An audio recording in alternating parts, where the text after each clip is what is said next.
i za sve pravoslavne hrišćane. Pomiluj, Gospodi, pomiluj, Gospodi, pomiluj.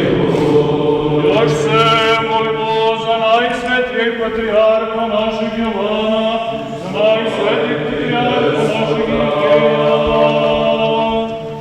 Gospodi, pomiluj, Gospodi, pomiluj, Gospodi, pomiluj.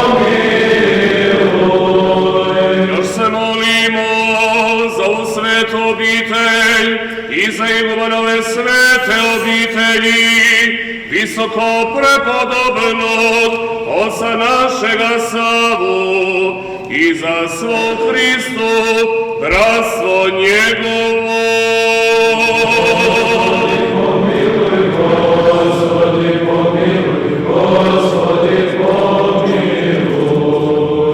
Još se molimo da sveta obitelj ova i svaka obitelj, svaki grad, kraj, selo i zemlja budu sačuvani od gladi, pomora, zemljotresa, potopa, požara, pokolja, najezde tuđinaca i međusobnog rata i da blagi čovekoljubivi Bog bude milostiv i predusretljiv, da odvrati svaki gnev upere na nas, izbavi nas od bliske i pravedne svoje pretnje i da nas pomiluje.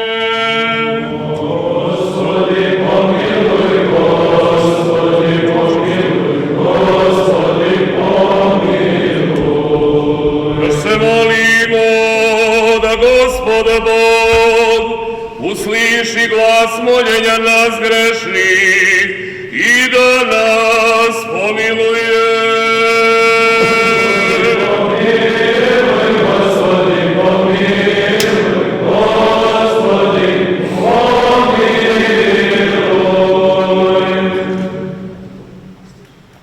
استجب لنا يا الله وخلصنا يا رجاء جميع قاصي الارض الذين في البحر بعيدا وان غفور لنا يا سيد والغفور لخطايانا وارحمنا لانك اله رحيم ومحب للبشر واليك نرفع المجد ايها الاب والابن والروح القدس لنا وكل اوان والى دار الداهرين.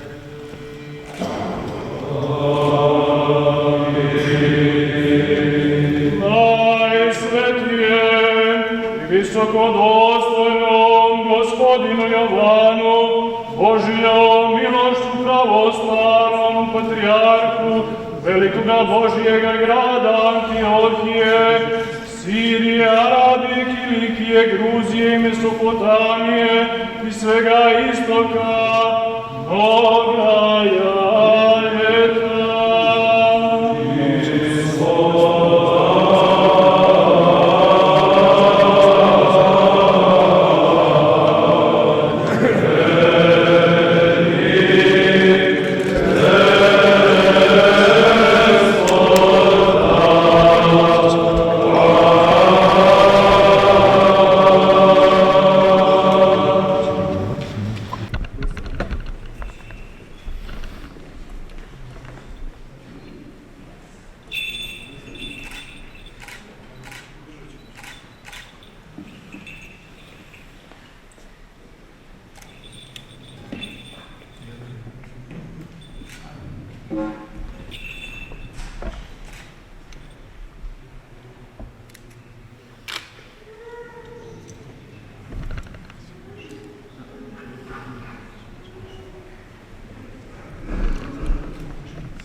Очі благослови, ваші святості.